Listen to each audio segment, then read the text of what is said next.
Hola a todos, mi nombre es Javier Rosa, soy jefe de sección de reumatología del Hospital Italiano de Buenos Aires, Argentina, y les voy a hablar del aporte de la ecografía en pacientes con sacroileitis.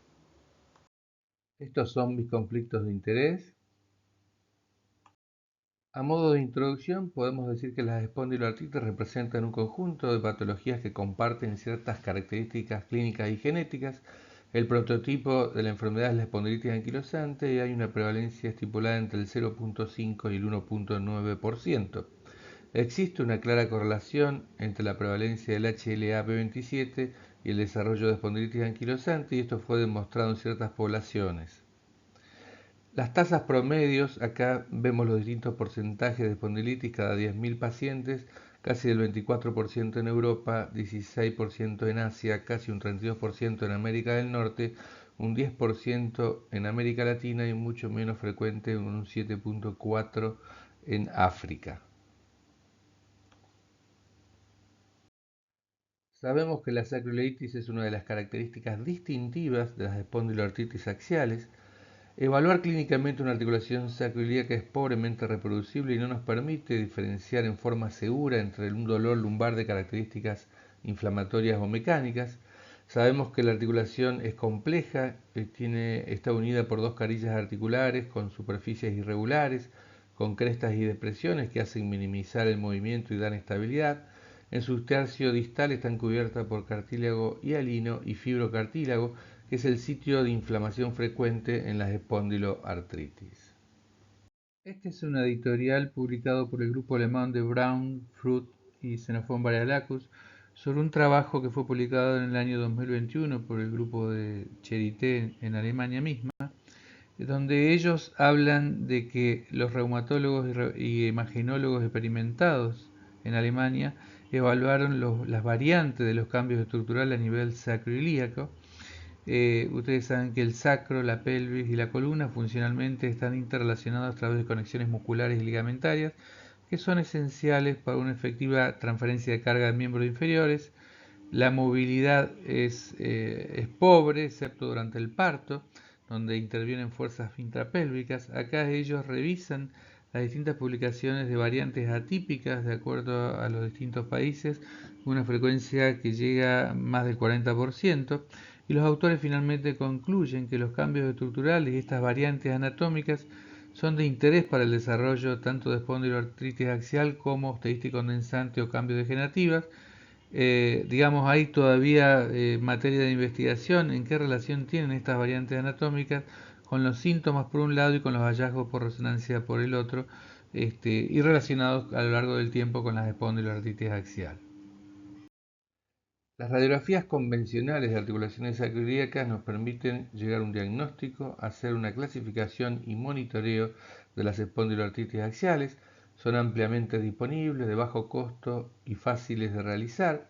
Nos muestran las consecuencias de un proceso inflamatorio, por lo tanto, cuando uno pide este tipo de estudios, ya está retrasado el diagnóstico en aproximadamente 6 a 8 años del inicio de los síntomas. Ellas forman parte de los criterios diagnósticos de espondilitis anquilosante y debería ser la primera técnica de imagen que uno solicita en pacientes con lumbalgia crónica de tipo inflamatorio y tienen la sospecha de una espondiloartritis axial. La espondilitis anquilosante, hoy llamada espondiloartritis axial radiográfica, uno la puede clasificar por distintos grados según los criterios de Nueva York modificado en sacroileitis unilateral grado 3 o 4 o bilateral mayor o igual a un grado 2. La radiografía convencional, como dijimos, es útil como un diagnóstico basal inicial y permite ver la evolución de los cambios estructurales, y esto lo podemos también aplicar a la columna. Y el diagnóstico diferencial muchas veces son con fracturas postraumáticas, tumores e infecciones.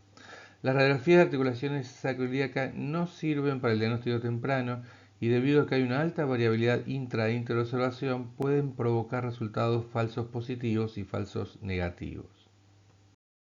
La resonancia nuclear magnética es el método diagnóstico de lesión en las espondiloartritis axiales para detectar en forma temprana lesiones inflamatorias tanto a nivel sacroiliaco como a nivel espinal. Esos cambios inflamatorios se pueden visualizar antes que la radiografía convencional o la tomografía computada. Se considera la modalidad de imagen más sensible para detectar precozmente este grupo de patologías. Sin embargo, la disponibilidad puede estar condicionada o limitada en caso de implantes metálicos, marcapasos o el paciente tener claustrofobia. Consume tiempo y no deja de ser una técnica costosa. En los últimos años se ha dado mucha importancia al rol importante y de constante crecimiento de la ultrasonografía musculoesquelética para optimizar imágenes, evaluación y monitoreo de pacientes con enfermedades reumáticas.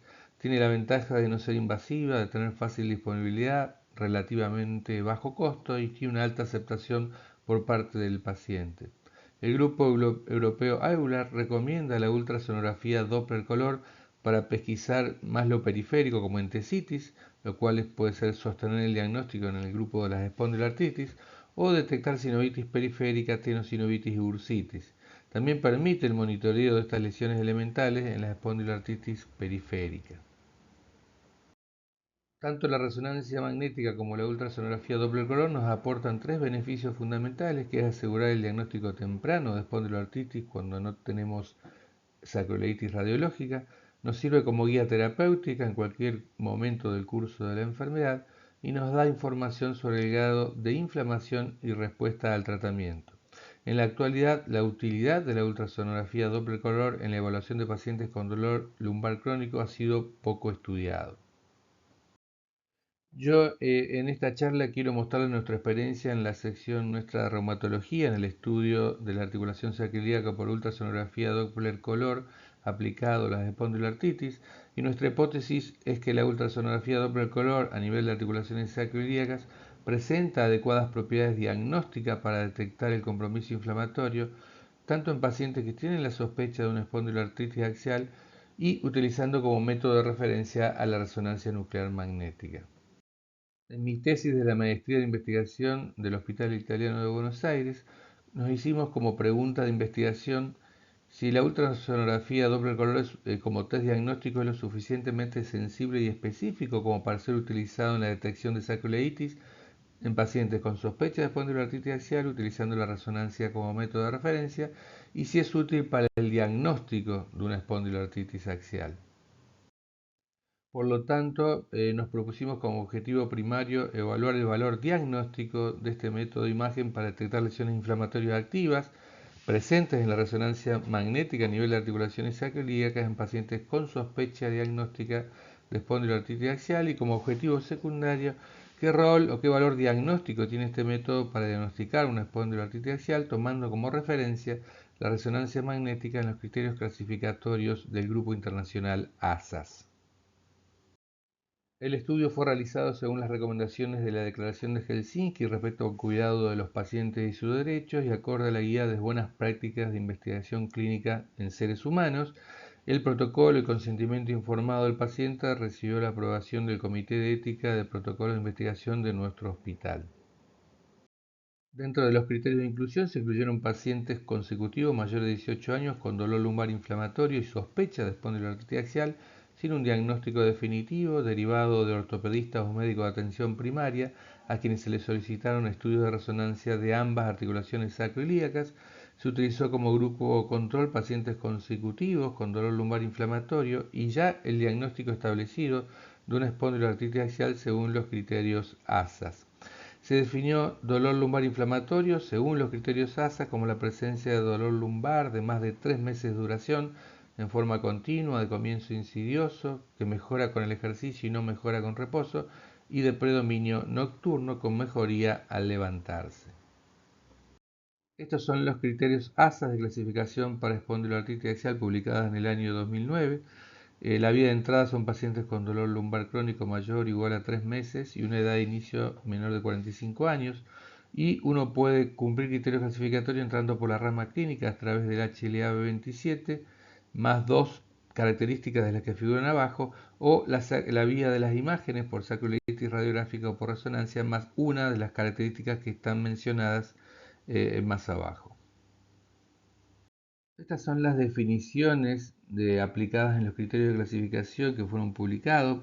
Por ejemplo, el dolor lumbar inflamatorio, como ya lo mencionamos, la presencia de artritis presente o pasada diagnosticada por un profesional, la presencia de entesitis, que es clínica, es provocar dolor en la zona de entesis, la presencia de uveitis, dactilitis, psoriasis, enfermedad inflamatoria intestinal, siempre diagnosticada por un médico, la buena respuesta a AINES, historia familiar de espondiloartritis, tanto parientes de primer como segundo grado, elevación de la proteína C reactiva por encima del límite normal, habiendo descartado otras causas, la presencia del HLA-B27 por test estándar de laboratorio, la presencia de sacroileitis radiográfica, o sea, un grado 3 o 4 unilateral o un grado 2 bilateral, y la documentación de sacroileitis por resonancia con la presencia de osteitis o edema óseo. Como criterio de exclusión están los pacientes con un índice de masa corporal mayor de 30, el haber tenido trauma o cirugía pelviana y o inyecciones de corticoide a nivel de articulaciones sacroiliacas dentro de las últimas 6 semanas. Todos los pacientes se sometieron dentro de la misma semana a un examen clínico completo y la realización de la resonancia magnética y la ultrasonografía Doppler color de ambas articulaciones sacroiliacas. Dentro de la evaluación clínica se recabaron datos demográficos y clínicos de los pacientes, índice de actividad medido por BASDAI, el índice de funcionalidad medido por BASFI, el grado de discapacidad funcional medido por HAC, la variante versión argentina, y el índice de metrología medido por el BASMI. Con respecto a la evaluación ecográfica, todas las evaluaciones fueron realizadas por 2 reumatólogos experimentados en la técnica, ciegos a los datos clínicos y de resonancia magnética, utilizando un equipo MyLab 70 SAOT provisto de un traductor convexo multifrecuencia y un traductor lineal multifrecuencia. Se aplicó un método de rastreo estandarizado para investigar el aumento de la perfusión local con ultrasonografía Doppler color. Los pacientes fueron colocados en decúbito prono en una posición relajada, libre de tensiones. La sonda se colocó en un plano transversal con respecto al eje longitudinal de la columna vertebral a nivel del proceso espinoso de la quinta vértebra lumbar, tomándose este último como punto de referencia anatómico inicial del procedimiento.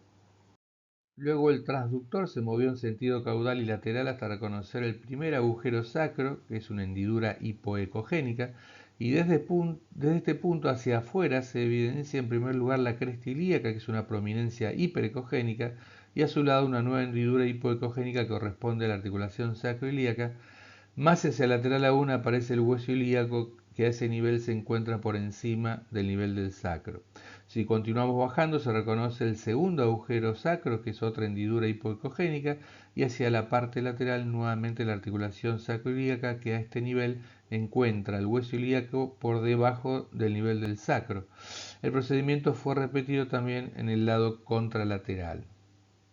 Acá les muestro en esta figura las distintas referencias anatómicas y cómo uno pone la sonda y se dirige desde el primer agujero sacro hasta el segundo agujero sacro y en sentido lateral hasta encontrar la articulación sacroilíaca. En la figura de arriba vemos un corte transversal en la porción cefálica proximal al primer agujero sacro con una señal Doppler presente, o sea que evidencia la presencia de sacroileitis, y en este caso encontramos el hueso ilíaco por encima del nivel del sacro. Ahí vemos como referencia anatómica el ligamento sacroilíaco. En la figura inferior también un corte transversal en una región caudal distal al segundo agujero sacro. También vemos en este caso una señal Doppler ausente, o sea que hay una articulación sacroilíaca normal. Y en este caso encontramos el hueso sacro por encima del nivel del ilíaco. También en el año 2006, el grupo italiano de Filippucci y colaboradores publicó todas las técnicas e indicaciones para evaluación de articulaciones sacroiliacas por ultrasonografía Doppler color. Y acá vemos distintos puntos en lo que él se refiere de usar un aparato de alta resolución con baja frecuencia. Explica toda la técnica como hicimos en nuestro trabajo, recomienda la evaluación de ambas articulaciones sacroiliacas y muestra situaciones en condiciones normales y en condiciones patológicas donde se visualiza la sinolitiosacroileitis a nivel articular.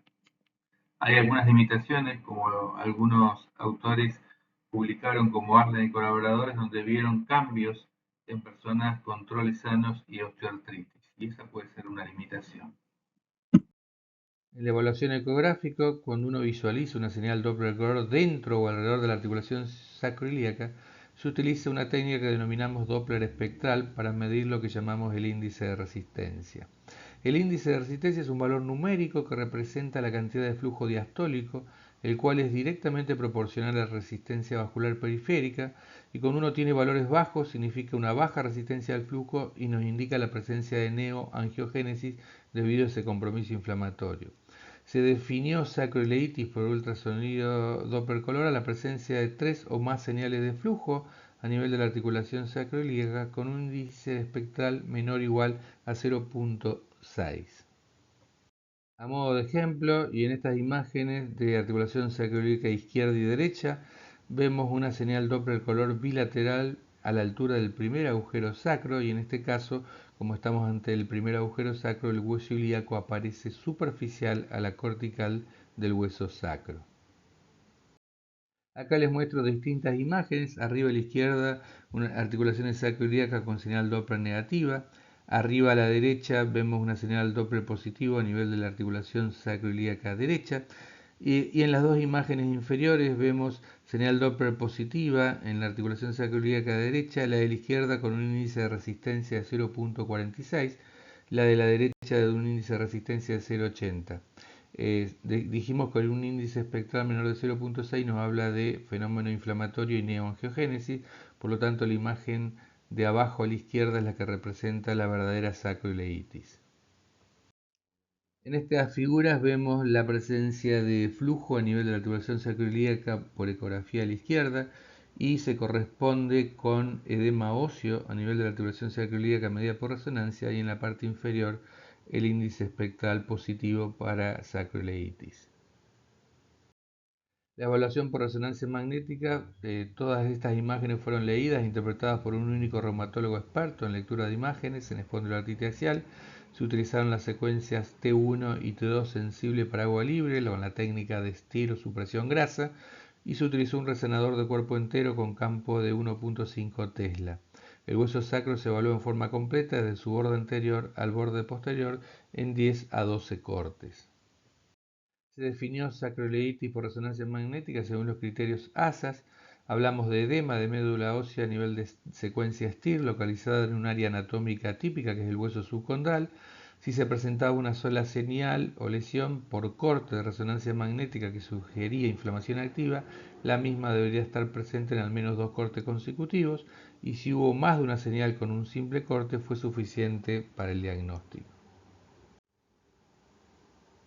La única presencia de otras lesiones inflamatorias activas como sinovitis, entesitis o capsulitis sin edema óseo osteitis no fue suficiente para definir sacroileitis por resonancia magnética, y esto es acorde a la literatura.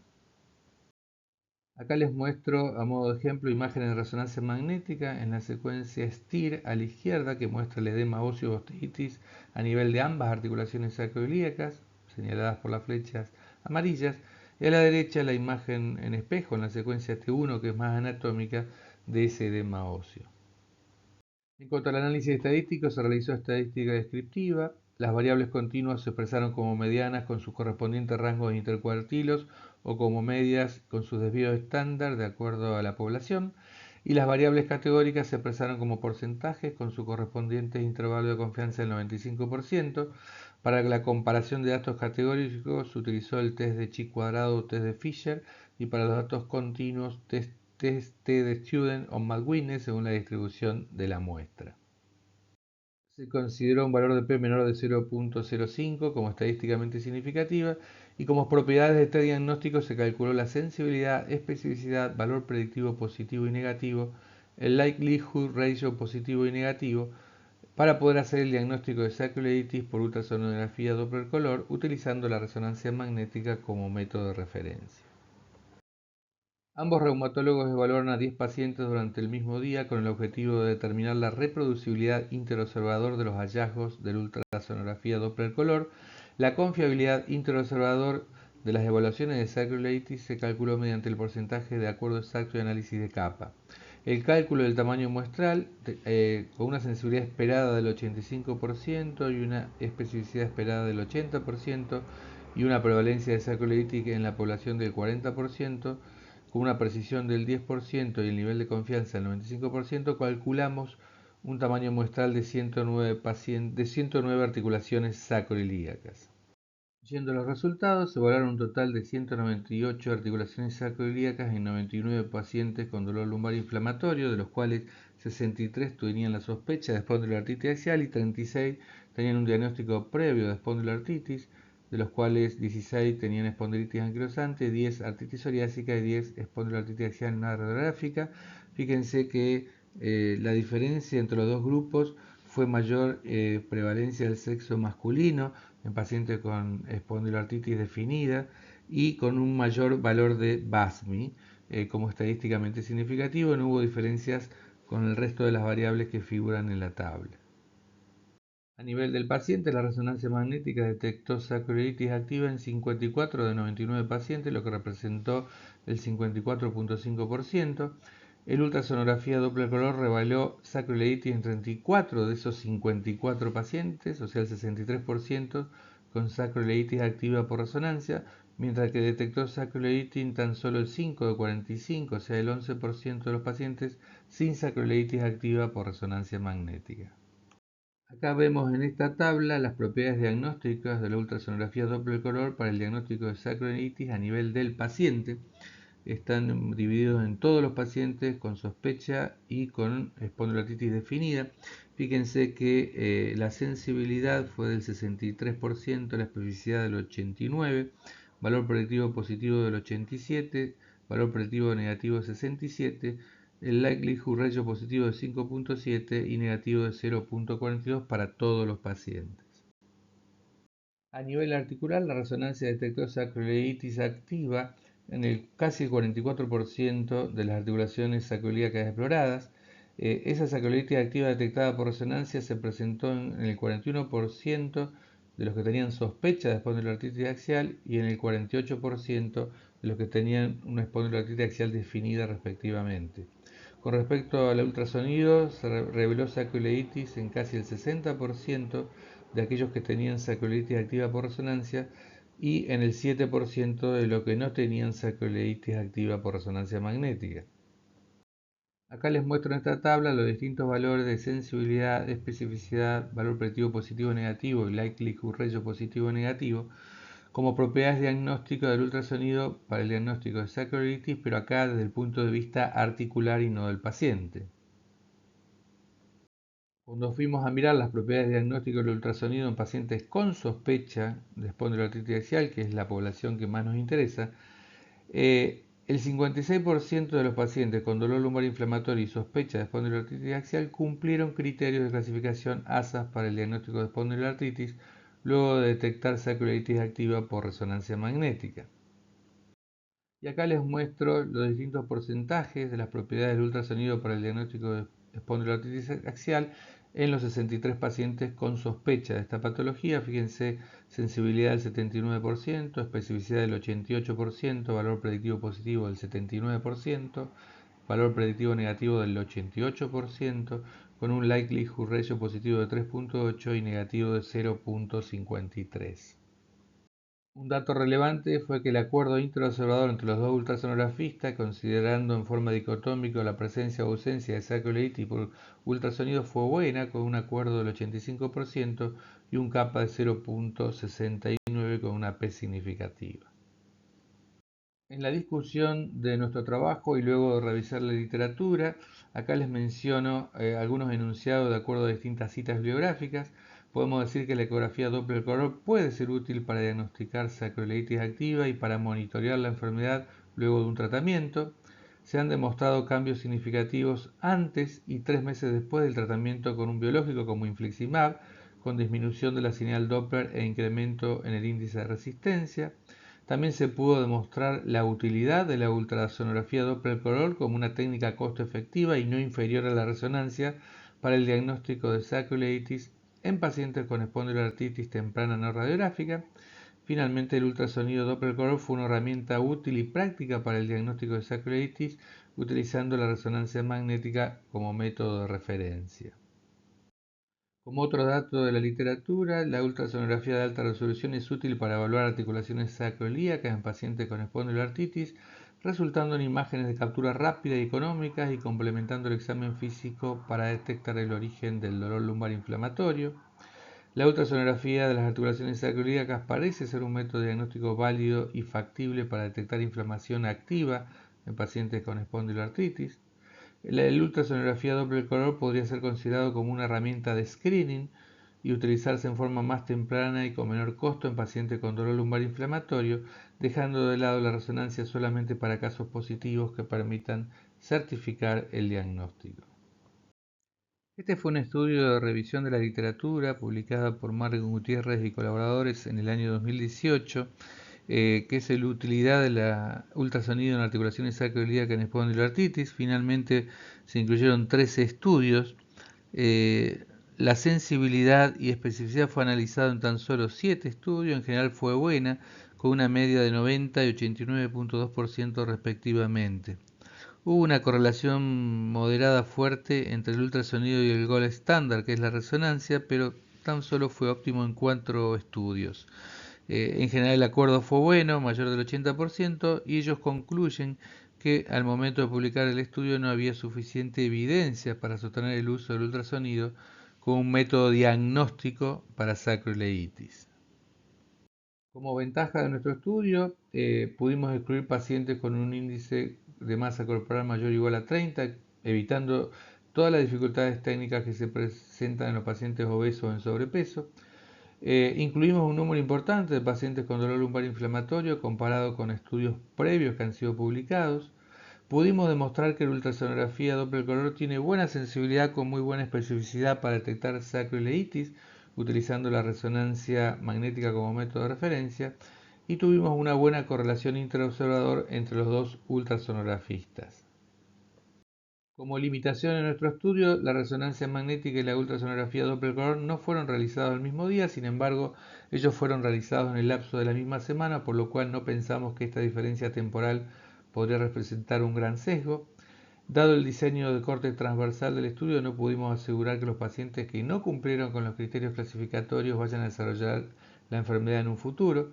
De todos modos, el objetivo primario fue la detección de sacroileitis como test diagnóstico y no el diagnóstico de espondiloartritis. A modo de cierre y conclusiones del estudio y luego revisar la literatura, podemos decir que las articulaciones sacroiliacas presentan características únicas desde un punto de vista anatómico y funcional, lo cual nos dificulta frecuentemente la evaluación del compromiso inflamatorio mediante el examen clínico. Cuando uno mira los cambios radiográficos, estos son tardíos y nos llevan a un retraso diagnóstico.